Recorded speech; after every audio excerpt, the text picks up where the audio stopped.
할렐루야. 자, 우리 옆에 한 분 인사하십시다. 당신은 참 소중한 사람입니다. 아멘. 어제 유치호등부 성경학교가 어제 그제 이제 오늘 아침까지 있었는데요. 그 성경학교 주제가 예수님을 만나러 가는 길 킹스웨이라는 주제였습니다. 성경학교를 통해서 아이들이 예수님을 알게 되고 주님께 조금 더 가까이 올 수 있는 시간이 되었으리라고 저는 생각합니다. 여러분 어릴 적부터 이러한 신앙적인 경험들이 하나하나 쌓이게 되면 나중에 중요한 때를 하나 만나게 돼요. 중요한 때가 오는데 그때에는 정말 예수 그리스도를 만날 수 있게 됩니다. 그리고 삶의 중심에 예수 그리스도를 주인으로 모시고 살아가는 그런 사람으로 살게 될 것입니다. 신앙적인 경험들이 허투루 되는 것이 아니라 허투루 보낼 것이 하나도 없다 하는 거예요. 그래서 이 좋은 신앙적인 경험들이 참 중요한 것이죠. 여러분 요즘에 제가 읽고 있는 책 하나가 있는데 온전한 회심이라고 하는 고든 스미스라는 작가가 쓴 목사님이 쓴 책입니다. 그 책에서는 예수님께로 돌아온 두 명의 그 회심에 관한 이야기가 거기에 이제 시작을 하고 있어요. 한 사람은 니노이 아퀴노라고 하는 사람입니다. 니노이 아퀴노는 1970년, 80년대에 필리핀의 반체제 인사였는데 마닐라 국제공항에서 암살을 당한 사람입니다. 이 니노이 아퀴노라는 사람이 그 일로 인해서 암살을 당하고 난 후에 그의 아내가 정치활동을 시작했고 대통령에 당선이 되죠. 그래서 지금도 이제 대통령이 바뀌었습니다만 필리핀 대통령 아퀴노 대통령이 그 가문이 이어서 하게 되는데 그 니노이 아퀴노라고 하는 사람이 암살당함과 함께 이 마르코스 독재 시대가 이제 막을 내리게 되죠. 그리고 이제 마닐라 국제공항이 니노이 아퀴노 공항이라고 이름이 바뀌어지게 됩니다. 이 암살을 당했던 아퀴노가 이런 일이 있었어요. 근데 그 일은 잘 알려지지 않았는데 그 전에 이 아퀴노가 기독교 신앙으로 회심한 사건이 있었습니다.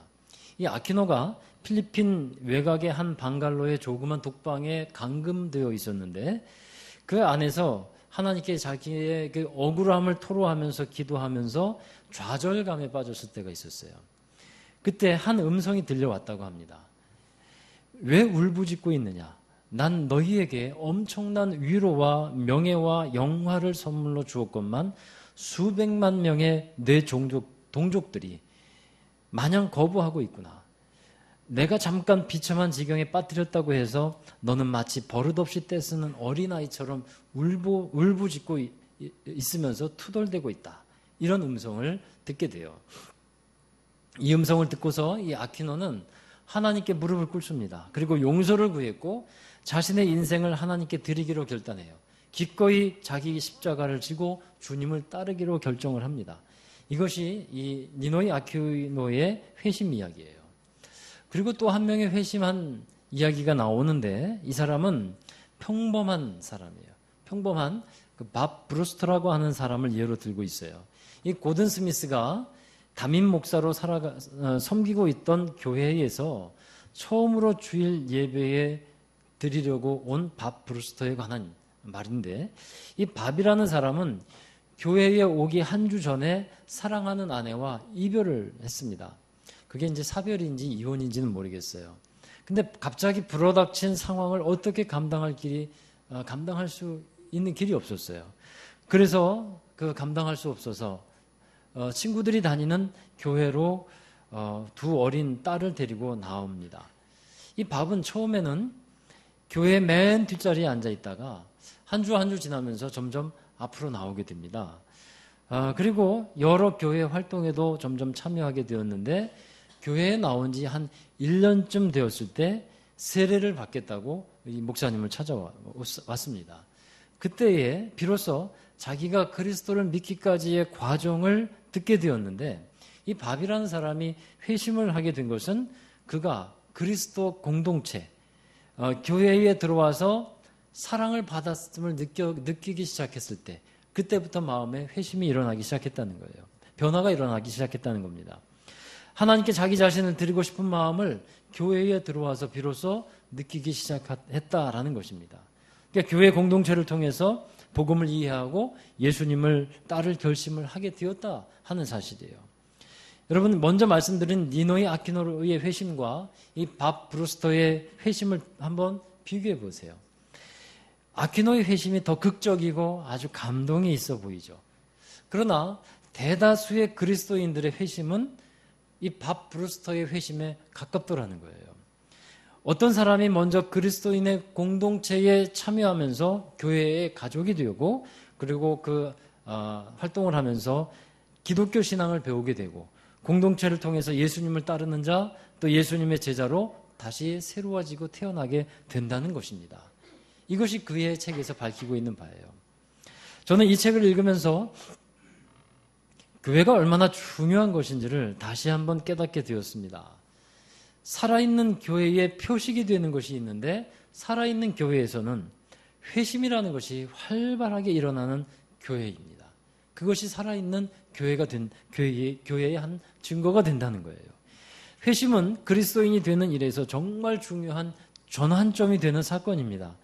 회심을 했다는 것은요, 이제 하나님께 내 삶의 방향을 맞추고 새로운 걸음을 시작했다 하는 것을 의미하는 거예요. 그동안 자기 자신이 삶의 주인이었던 것에서 이제 벗어나서 예수 그리스도를 삶의 주인으로 인정하고 받아들이겠다, 이렇게 결정하고 나아가는 것이 회심이라 하는 겁니다.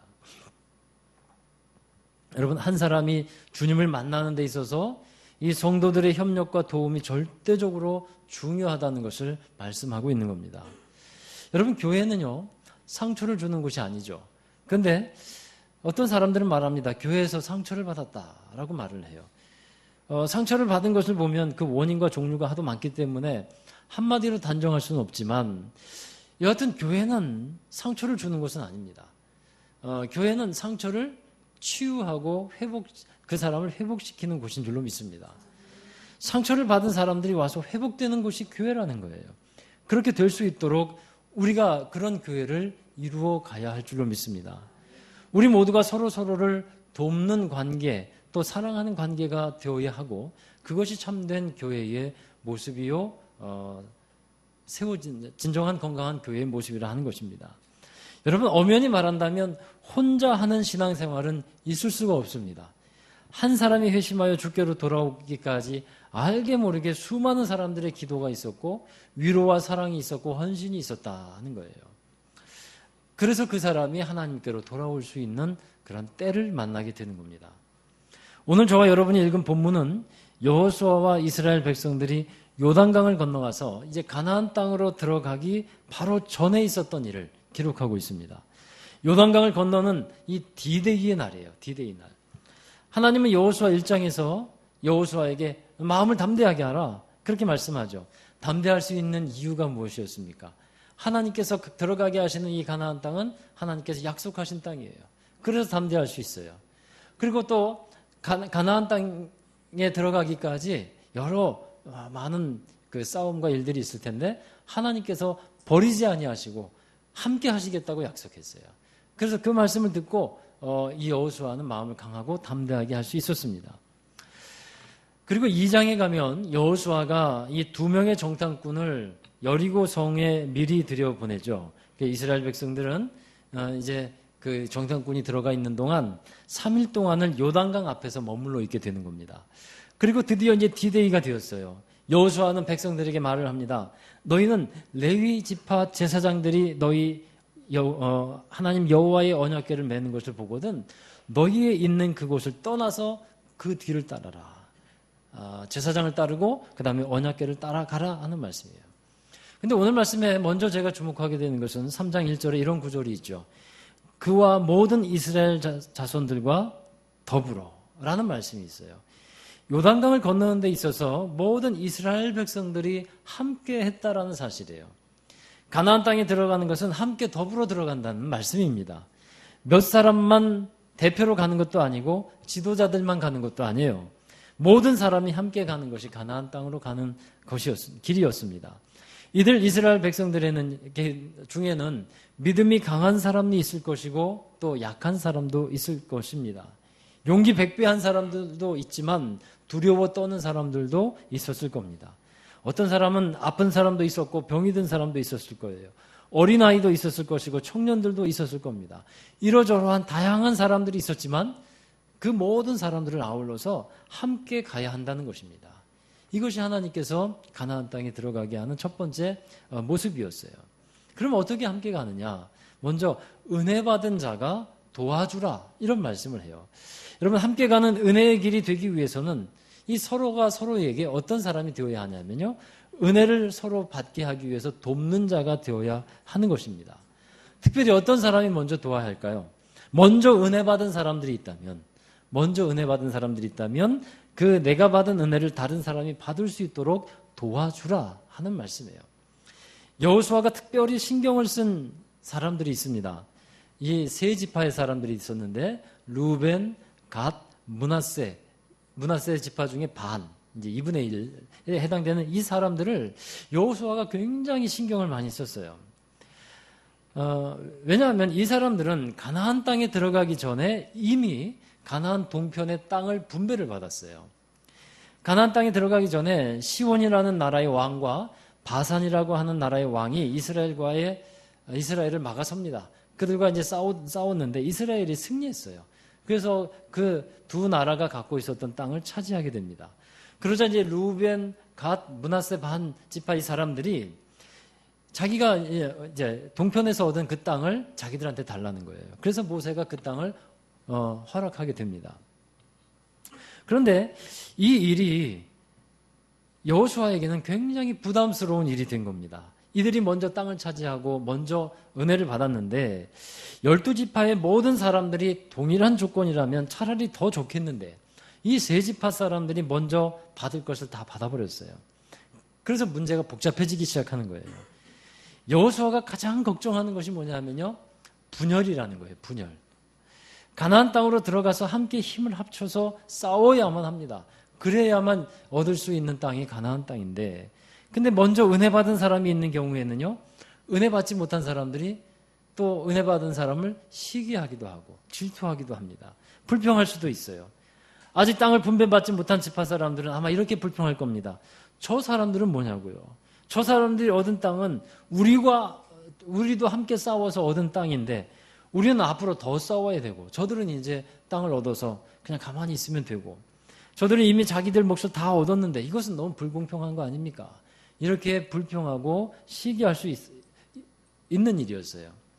이러한 일들을 예상한 여호수아가 르우벤, 갓, 므낫세 반지파 사람들을 불러 모읍니다. 그리고 이렇게 말을 해요. 여호수아서 1장 14절 15절 말씀인데요. 함께 읽습니다. 너희의 처자와 가축은 모세가 너희에게 준 요단 이쪽 땅에 머무르려니와 너희의 모든 용사들은 무장하고 너희의 형제보다 앞서 건너가서 그들을 돕되 여호와께서 너희를 안식하게 하신 것 같이 너희의 형제도 안식하며 그들도 너희 하나님 여호와께서 주시는 그 땅을 차지하기까지 하라. 그리고 너희는 너희 소유지 곧 여호와의 종 모세가 너희에게 준 요단 이쪽 해돋는 곳으로 돌아와서 그것을 차지할지니라. 아멘. 그러니까 여호수아가 이 세 지파 사람들에게 요구합니다. 가나안 땅으로 들어가서 다른 형제들보다 다른 지파 사람들보다 앞서가서 그들을 도와라.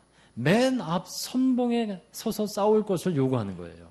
맨 앞에 서서 싸우고 그리고 도와줄 것은 도와줘라. 데이빗 에이스맨스라고 하는 그 치유사역자가 있는데 이분이 상한감정의 치유라는 책에서 은혜 받는 일에 있어서 장애물 3가지를 말해요. 그 중 하나가 이제 개인주의입니다. 의존성, 또 개인주의, 행동 이런 것을 말하는데 그 중 하나가 개인주의인데 개인주의가 민주주의의 초석이 되었어요. 한 사람 한 사람의 인격과 존엄성을 인정하는 좋은 사상이죠.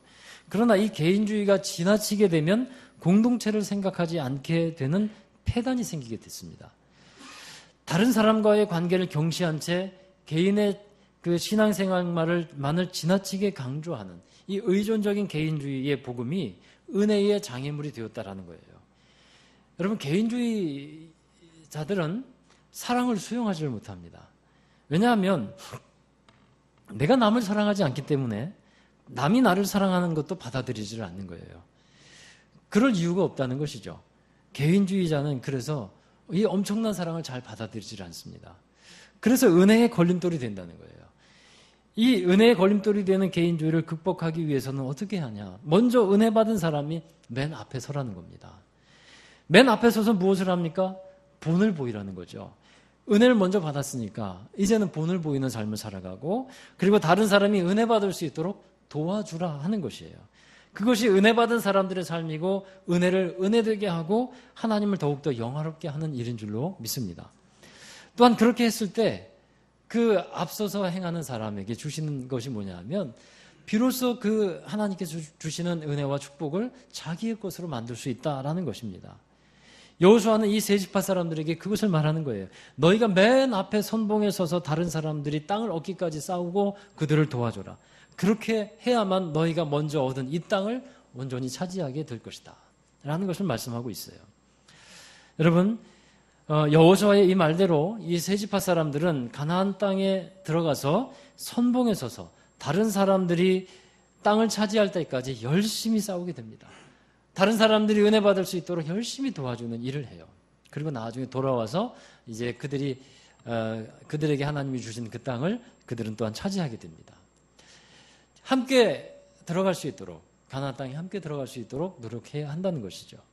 그리고 함께 구원의 길을 가는 사람들이 필요한 것이 있다면 같은 곳을 바라봐야 하는 것입니다. 한번 따라 하십시다. 같은 곳을 바라보자. 이것이 가나안 땅에 들어가는 사람들의 모습이고 우리의 또 모습이 되어야 할 것입니다. 오늘 본문에서 말씀하죠. 레위지파 제사장들이 언약궤를 메는 것을 보거든 너희도 그 뒤를 따르라. 언약궤를 맨 제사장들을 바라보고 그 뒤를 따라가라 하는 것이에요. 그 거리가 한 2000규빗쯤 되게 하라고 했는데 2000규빗이면 한 1km 정도 됩니다. 그 정도 뒤에서 따라오라고 하는 건데 많은 사람들이 언약궤를 중심으로 움직이고 행동하라는 거예요. 그 언약궤를 바라보면서 나아가라는 겁니다. 언약궤가 무엇을 상징합니까? 하나님이 함께 하시는 것을 상징하는 것이죠. 곧 하나님을 바라보고 나아가라 하는 것입니다. 이스라엘 백성들의 삶의 초점이 하나님을 향해 있어야만 한다는 거예요. 그것이 함께 구원의 길을 가는 사람들, 가나안 땅에 들어가는 사람들의 모습이 되는 것입니다. 여러분, 이것이 우리의 시선이 되길 바라요. 우리의 삶의 초점이 바로 이 하나님께 고정되어 있기를 주의 이름으로 축원합니다. 몇 주 전에 요한서신의 말씀을 설교하면서 이런 말씀을 드렸어요. 우리가 세상을 사랑하는 사람이 아니라 하나님께로부터 나온 하나님을 사랑하는 사람들인데 우리가 자랑할 것은 하나님의 나라여야 한다는 것입니다. 우리가 이 세상의 것을 가지고서 하나님을 나타내고 자랑하려고 하니까 우리에게 만족이 없어요. 우리에게 있는 믿음도 자신감이 없어진다 하는 것을 말씀드렸어요. 따라서 우리가 바라보고 주목해야 하는 것은 바로 하나님이시라 하는 것입니다. 오직 이것을 생각하고 하나님을 바라보고 나아가는 사람, 그것이 구원받은 사람들의 모습이 되는 것입니다. 여러분, 서로 우리 바라보는 것이, 함께 살아가고 있는 사람들 가운데 바라보는 것이 다르면 불행해지기 마련입니다. 행복한 가정도 같은 곳을 바라볼 때 행복해지는 것이죠. 가정에서도 예수님 바라봐야 되고 교회에서도 예수님을 바라보는 것이 되어야 합니다. 그래야 우리가 행복해질 수 있다는 거예요. 우리 모두가 예수 그리스도를 바라보지 않고 다른 것을 바라보고 살아가게 된다면 주님께서 주시는 은혜들을 우리가 집중할 수 없게 되고 받을 수도 없습니다. 또 행복한 삶을 살아갈 수도 없게 돼요. 어제 여름 성경학교가 끝나면서 이제 교회 정리를 했습니다. 근데 교회 정리를 하면서 제 마음을 온통 빼앗아가 버린 그냥 일이 하나 있었는데, 별것도 아닌데 아시는 분은 아시지만 청소하시는 분은 알아요. 정리하시는 분은 아는데 강단에 이 마이크에 죄송해요, 요 스펀지 하나 때문에 이 마음을 아주 그냥 마음이 심란해고 마음을 빼앗겼어요. 찾았는데 이 스펀지를 잃어버린 거예요. 그러니까 여름 성경학교 하다가 아이들이 장난하다 이걸 뺀 것 같은데 사람들이 청소를 하다가 이걸 봤어요. 저도 땅에 떨어진 걸 봤는데 이게 뭔지 생각이 안 났었어요. 근데 이 스펀지가 별것 아닌 것 같아도 이게 마이크가요, 이 흡수하는 게 좀 다르거든요. 그래서 이게 그냥 생소리가 나오고 입긴 소리가 이렇게 돼요. 이렇게 터져버려요. 그래가지고 이걸 제가 알기 때문에 이거 없으면 별것 아닌데 제 마음에 신경이 쓰이는 거예요. 설교하다가 말씀 전하다가 이게 소리가 팍팍 터지고 그러면 신경이 쓰이니까 방해가 될 것 같아서 온통 신경이 쓰이는 거예요. 이거 어딘가 분명히 있을 것 같은데 분명히 봤는데 몇 사람 다 보셨잖아요. 보셨다고 얘기를 하니까 어딘가 있을 것 같은데 그래서 찾아보자고 해서 우리 권사님, 집사님들이 쓰레기 봉투 다 쏟아내서 뒤져보고 저도 교회 쓰레기통이랑 쓰레기통은 안 뒤져본 게 없어요. 몇 번씩 돌아봤고 그리고 교회 주변도 돌아다니면서 혹시 아이들이 갖고 가다가 버렸나 해서 교회도 주변도 돌아봤어요. 근데 없는 거 아니에요. 그러다가 이제 저녁에 우리 박정호 집사님 딸 은채를 만났어요. 은채야, 혹시 이렇게 생긴 까만 거 못 봤냐? 그거요. 정찬이 오빠가 갖고 갔는데요. 결국 우리 막내 아들이 이 손가락에 이걸 끼고 간 것으로 밝혀졌어요. 그래서 뭐 이게 손이 시려웠는지 바느질 할 때 골무로 쓰려고 그랬는지 쓰레기 봉투하고 쓰레기 뒤지신 우리 권사님, 집사님께 사죄의 말씀을 아버지로서 드립니다. 근데 이 작은 것 하나가 잃어버렸는데 온통 제 마음을 뺏어버린 거예요. 이것을 도저히 찾지 못하니까 제 마음을 다독였어요. 목욕실에 가서 제 마음을 정리하는데 좀 시간이 걸렸어요. 늘 계속 생각이 나는 거예요. 이거 없으면 어떡하나. 별거 아닌데요. 근데 마음을 다독이는 거예요. 잊어버렸지 않냐. 어쩔 수 없지 않냐. 내려놓자. 다시 사면 되지. 인터넷 찾아보니까 3,000원이 된대. 사면 되지. 내일은 설교할 때 조심해서 말을 하고 우리 주일에 집중하자. 근데 또 생각나는 거예요. 어디 있지 않을까? 그래가지고요. 이렇게 마음을 잡는데 시간이 좀 걸렸어요. 필요했어요. 그리고 나서 이제 이런 생각이 들었습니다. 이것 하나 잃어버렸는데도 내 마음 뺏겨버리는데 우리가 세상을 바라보면 얼마나 마음을 뺏기면서 살게 될까? 세상에 있는 좋은 것 그거 자꾸 생각하면 얼마나 마음을 뺏길까 하는 생각을 하게 돼요. 여러분 정말 그렇지 않습니까? 우리가 하나님께 마음을 두어야 하는데 자꾸 세상에 마음을 뺏기는 것이 있으니까 세상을 자꾸 바라보게 되고 세상의 것을 마음에 자꾸 채우니까 그러니까 이거 갖지 못하니까 또 내 마음에 내 소유가 되지 못하니까 자꾸 마음을 빼앗겨버리게 된다는 거예요. 여러분 우리가 가나안 땅에 들어가는 사람이 되기 위해서 하나님의 나라로 온전히 그 풍성한 은혜를 누리고 살기 위해서는요. 정말 같은 마음으로 세상을 바라보지 아니하고 주님을 바라보는 사람들이 되어야 할 줄로 믿습니다. 그렇게 될 때 우리가 한 마음으로 주님의 나라에 들어가서 주님의 나라의 풍성함을 누릴 수 있게 되는 겁니다. 그리고 마지막으로 성결하게 하라는 거예요. 5절의 말씀에 보면 여호수아가 마지막으로 당부를 합니다. 여호수아서 3장 5절의 말씀입니다. 함께 읽도록 하겠습니다. 여호수아가 또 백성에게 이르되 너희는 자신을 성결하게 하라. 여호와께서 내일 너희 가운데에 기이한 일들을 행하시리라. 아멘. 너희는 너희 자신을 성결하게 하라. 가나안 땅은 하나님이 약속하신 거룩하신 땅이기 때문에 거룩한 몸과 마음으로 들어갈 수 있다라는 말씀이에요. 어떤 분이 말씀하는데요. 이렇게 말하는데 공감을 했어요. 하나님은 깨끗한 것을 말씀하시는데 다 옳은 것을 말씀하시고 진리를 말씀하시죠. 그러나 많은 사람들이 살아가고 있는 세상은 이러저러한 것들이 다 섞여 있다는 거예요. 깨끗하지 않다는 것이죠. 그래서 오염된 물 속에서 몸을 담그고 살아가고 있는 현실이라는 것입니다. 말하자면 회색지대와 같다는 거예요. 그래서 성결함, 깨끗함을 지키기가 참 어렵다는 것이죠. 말씀대로 살면 좋은 것을 다 아는데 현실에서는 사업상 또 관계상 여러 가지 것들이 다 섞여 있다는 거예요. 공감을 했어요. 그렇습니다, 여러분. 그런 현실에 저도 많은 공감을 하고 또 그런 일들이 있음을 이해를 하고 있어요. 그러나 우리가 생각할 것은 그러하기 때문에 그 현장에 누가 오시냐 하면 바로 예수 그리스도께서 오신다라고 하는 사실입니다. 예수님께서 찾아오셨어요. 예수님은 사람들에게 다가가서 친구가 되어 주셨습니다. 근데 예수님께서 찾아간 사람들은 어떤 사람들이었습니까? 거룩한 사람들이 아니었어요. 세리와 죄인과 창녀들이었어요.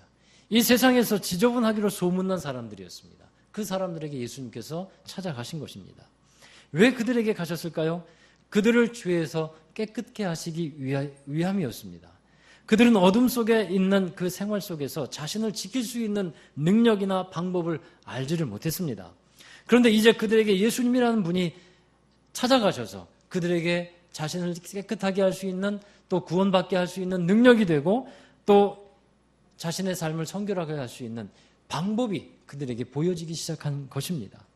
예수님을 바라보고 예수님의 말씀을 듣고 그렇게 살아갈 때 삭개오처럼 이 집에도 구원이 임했다라고 하는 말씀을 들을 수 있었다라는 것이에요. 여러분, 신앙생활을 하는 목적이 구원받는 것으로만 알고 있는 분들이 있어요. 그것이 아닙니다. 구원받은 것은 하나의 목적이 되고 방향이 되고 또 지점이 되지만요, 그것으로 끝나는 것이 아니라 구원받은 자는 성화되는 삶을 힘써야 하는 것입니다. 하나님의 자녀로서, 하나님의 나라의 백성으로서의 합당한 삶을 살아가기 위해서 늘 우리 자신을 새롭게 하고 변화시킬 수 있어야 한다는 것입니다. 구원받은 이후에 하나님께서 우리에게 주시는 풍성한 은혜가 주어진다는 것입니다. 그런데 그 은혜는 그리스도로 인하여 변화된 이들이 누릴 수 있는 은혜인 것입니다. 예수님 믿고 구원만 받으면 되는 것인가? 라고 생각하는 사람은 이런 것, 되는 것 아니냐? 라고 생각하는 사람은 이런 것과 같아요. 가나안 땅에 들어가면 되는 것 아니냐? 여러분, 들어가기만 하면 저절로 누릴 수 있는 것이 아닙니다. 그 땅을 들어가야 하지만 들어가는 것으로 끝나는 것이 아니라 그 땅을 차지하기 위해서 우리가 우상을 버려야 되고 하나님이 주신 젖과 꿀이 흐르는 땅에서 열심히 땀 흘리며 경작하며 땅의 소산의 열매를 먹을 수 있게 되는 것입니다. 그래서 그냥 구원받은 것으로 끝나서는 안 돼요. 구원받은 사람은 가나안 땅에 들어간 것과 마찬가지라면 가나안 땅이 하나님께서 준비해 주신 은혜의 풍성함을 누릴 수 있는, 맛볼 수 있는 사람이 되어야 하는 것입니다. 그것을 위해서 하나님은 성결하라. 성결한 사람, 준비된 깨끗한 사람만이 그 은혜를 받을 수 있기 때문에 성결하라라고 말씀하는 거예요. 출애굽기 19장에서 하나님은 이스라엘 백성들을 3일 후에 만나 주실 것을 말씀하는데요. 사람들을 성결하게 하고 옷을 빨며 하나님 만날 것을 기다리라고 모세에게 말씀하고 있어요. 하나님을 만나고 하나님의 은혜를 받기 위해서 필요한 것이 있는데 바로 몸과 마음을 성결하게 하는 것이었다는 것입니다. 여러분, 하나님의 은혜는 우리가 더욱 성결하게 구별되고 준비될수록 부어지게 된다는 사실입니다.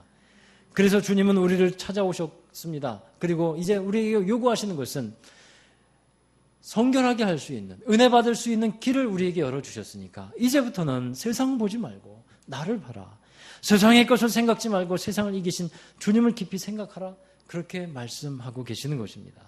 사랑하는 여러분, 우리 주 예수를 믿음으로 받아들인 저와 여러분이 날마다 마음을 지키며 변화의 삶을 살아가는 여러분이 되시기를 주의 이름으로 축원합니다. 우리 교회가 이제 비전 선언문을 갖고 있어요. 예배당 뒤편에 게시해 놓았는데 우리 앞에 나와 있는데요. 함께 읽어보도록 하겠습니다.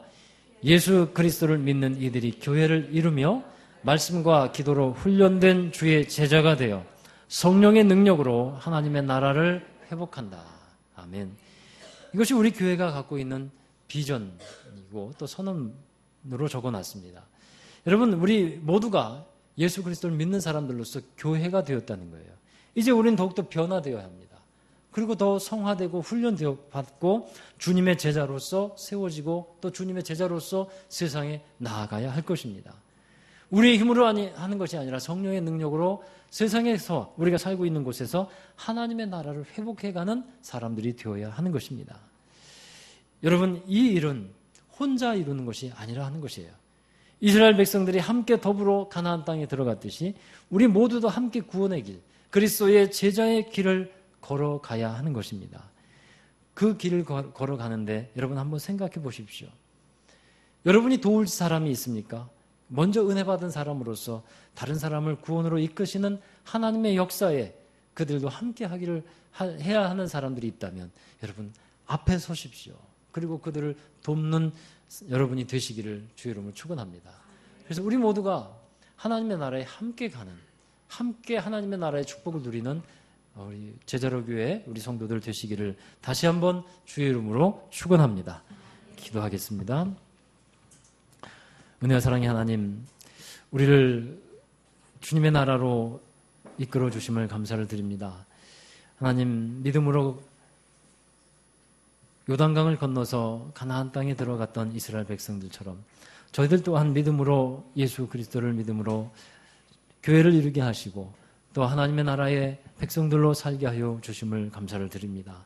우리 모두가 함께 주님의 나라에 들어가며 함께 주님의 은혜를 이루어가며 주님의 역사에 동력하는 모든 이들이 되게 하여 주시옵소서. 혼자 구원받는 것이 아니라 함께 구원받고 구원의 기쁨을 함께 누리는 모든 성도들이 되고 우리 교회가 되도록 축복해 주셔서 하나님, 우리 모든 또 우리 섬겨야 될 많은 사람들 찾아가게 하여 주시고 또 우리 지역에 또 더 넓은 곳에 하나님의 아름다운 이제 나라를 이루어갈 수 있도록 우리를 보내시고 사용하여 주옵소서. 감사드리오며 예수님의 이름으로 기도하옵나이다. 아멘. 우리 다 함께 자리에서 일어나셔서 화성의 찬양을 부르도록 하겠습니다. 주님 오실 때는 주님의 나라가 완성되어지는 때입니다. 우리는 주님 오실 때까지 주님의 길을 가는 믿음의 사람들이어야 합니다. 주님의 길을 걸어가는 은혜의 사람들이고 하나님의 나라의 백성이 되어야 합니다. 주님 오실 때까지 믿음으로 그 길을 걸어가겠습니다. 우리 함께 고백하며 찬양하겠습니다. 주님 다시 오실 때까지 나는 이 길을 가리라. 좁은 문 좁은 길 나의 십자가 지고 나의 가는 이 길 끝에서 나의 가는 이 길 끝에서 나는 주님을 보리라. 영광에 내 주님 나를 맞아주시리. 나를 맞아주시리. 주님 다시 오실 때까지 나는 일어나 달려가리라. 주의 영광 온 땅 덮을 때 나는 일어나 노래하리.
기도하십시다.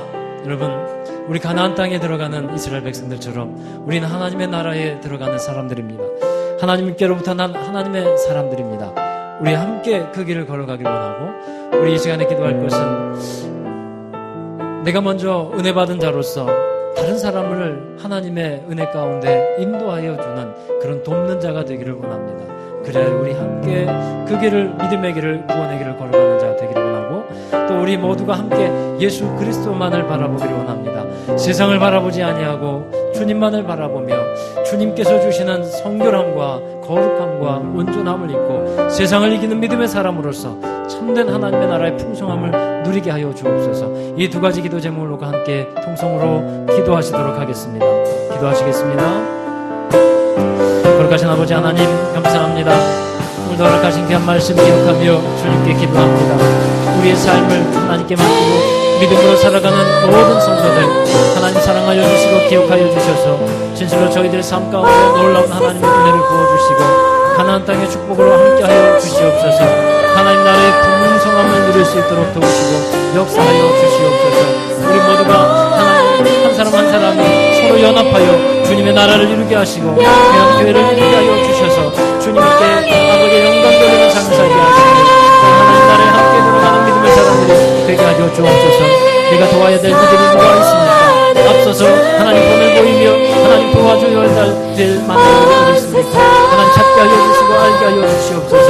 다른 사람이 은혜 받는 일을 돕는 이들이 되게 하여 주셔서 진실로 하나님의 은혜가 은혜 되게 하시고 하나님의 사랑이 평범한 사랑이 되게 하여 주옵소서. 하나님에게 세상을 바라보지 아니하고 하나님만을 바라보며 예수 그리스도를 바라보며 살아갈 수 있도록 도와주시옵소서. 진정 저희들의 삶을 주관해 주시는 하나님께 우리 모든 것 맡기며 믿음으로 살아갈 수 있는 저희들을 되게 하여 주시옵소서. 주님만을 바라볼 수 있도록 주여 도와주시옵소서. 주님 영광 받아 주시옵소서. 우리를 사랑하셔서 죽기까지 예수 그리스도를 알게 하시고 또 우리를 이제 사랑하여 주시는 그 하나님의 사랑을 예수 그리스도를 통해서 깨닫게 하여 주신 주님 감사를 드립니다. 하나님, 그 하나님의 사랑을 늘 깨닫고 살아가는 저희들 되게 하여 주시고 하나님 안에서 믿음으로 주님의 나라를 바라보며 들어가는 이들이 되게 하여 주옵소서. 하나님, 우리 모두가 함께 연합하여 주님의 나라를 이루게 하시고 또 교회를 이루게 하여 주셨사오니 그 믿음을 하나님 더하여 주셔서 진정 하나님의 귀한 나라가 이 땅에 임할 수 있도록 우리를 사용하여 주시고 우리를 보내주시옵소서. 또한 우리가 돌아보며 은혜 가운데 있어야 되는 이들이 있습니까? 하나님 도와야 될 이들이 있습니까? 은혜 받은 자로서 먼저 앞에 서며 많은 사람들을 은혜 받는 대로 이끄는 돕는 자들이 되게 하여 주시옵소서. 또한 우리가 하나님의 나라를 바라보며 주님만을 바라보며 믿음의 길을 걸어가는 그리스도의 제자들이 되게 하여 주시옵소서. 삶의 주인이 예수 그리스도임을 고백하며 하나님의 나라의 사람들로서 함께 연합하여 하나님의 귀한 뜻을 이루어가는 이들이 되게 하여 주시옵시고 우리가 세상을 바라보며 미혹되지 않게 하여 주시고 우리 마음 심령 충만하게 예수 그리스도를 바라보며 하나님의 사랑으로 하나님의 나라의 풍성함으로 채워지는 이들이 되게 하여 주시옵소서.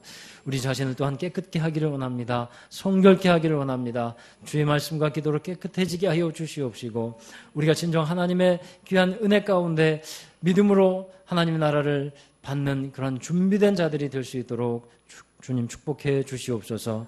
하나님의 구원을 받은 자들로서 변화되고 또 성화되고 성숙하여서 진정 하나님의 사람들로서 합당한 삶을 살아가는 주님께 인정받는 모든 성도들 될 수 있도록 축복하여 주시옵소서. 이제 하나님 예배를 마치며 또한 한 주간의 삶을 우리가 살아갈 때 주님께서 저들의 삶과 또 처소들을 기억해 주시기를 간절히 원합니다. 함께하여 주실 줄로 믿습니다. 그러므로 두려워하거나 놀라지 않고 담대히 주님께서 함께하시는 것을 믿고 살아갈 수 있도록 도와주시옵소서. 그리고 우리가 이제 살아가고 있는 모든 삶의 현장 속에서 여러 가지 일들로 인하여 낙심하지 않게 하여 주시며 진정 하나님의 귀한 나라를 바라보며 주님께서 주시는 소망 가운데 담대하며 주님의 귀한 뜻을 이루어가는 승리하는 성도들 되도록 축복하여 주시옵소서. 이제는